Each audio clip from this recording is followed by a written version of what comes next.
L'élevage, utilisateur de surface. D'après les estimations de la FAO, l'élevage représente 40% de la production agricole mondiale et fait vivre près d'1 milliard de personnes. C'est une source de protéines pour l'alimentation humaine, une source de revenus et de réserves de richesse pour les éleveurs. Les animaux sont un moyen de valoriser des sous-produits agricoles et d'améliorer la qualité et la fertilité des sols. La traction animale est encore utilisée pour le travail du sol et pour le transport dans certaines régions du monde. L'élevage est un grand utilisateur de surface. À l'échelle mondiale, on estime que 30% des terres émergées, hors glace, sont utilisées par l'élevage. Deux grandes catégories de surface peuvent être mobilisées pour l'alimentation des troupeaux. D'une part, des pâturages, qui sont des végétations herbeuses ou arbustives, consommées sur pied par les troupeaux. On estime que les pâturages représentent 26% des terres émergées à l'échelle mondiale.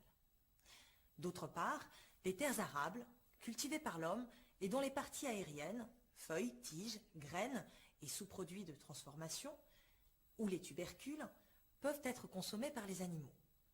L'élevage utiliserait un tiers des terres arables pour la production de fourrage, c'est-à-dire de plantes dont les feuilles et tiges servent à l'alimentation des herbivores. On distingue trois grandes catégories d'élevage. Les élevages pastoraux. Donc, dans ces élevages, les troupeaux d'herbivores, donc bovins, ovins, caprins, camelins, équins, sont nourris au pâturage toute l'année, majoritairement à base de végétation spontanée.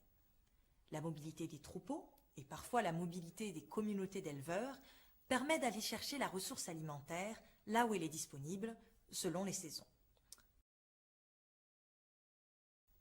Une autre catégorie sont les élevages associés à l'agriculture au sein d'une même exploitation ou au sein d'une même région agricole.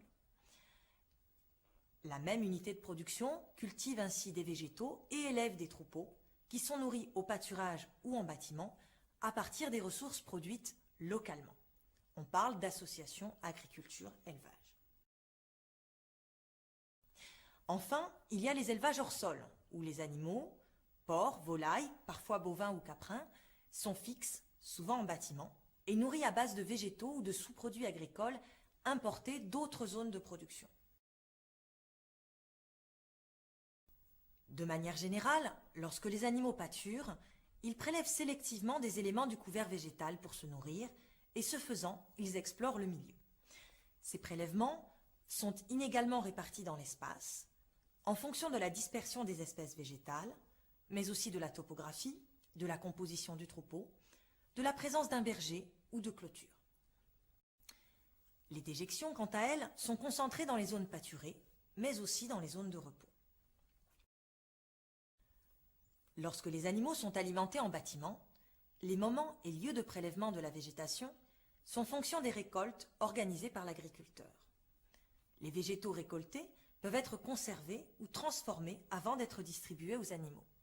Lorsque l'élevage est associé à l'agriculture, les animaux peuvent être parqués de nuit sur les parcelles à fertiliser, évitant ainsi les opérations de stockage et d'épandage. Ainsi, si les élevages pastoraux sont caractérisés par des relations directes entre le troupeau et les surfaces, dans les élevages associés à l'agriculture, selon les saisons, les troupeaux peuvent être nourris en bâtiment ou au pâturage, et on y observe ainsi des relations directes et indirectes entre les animaux et les surfaces. Dans les élevages hors sol, les animaux ne sont pas associés localement à des surfaces de culture. Comme nous le verrons par la suite, cela pose de nombreux problèmes.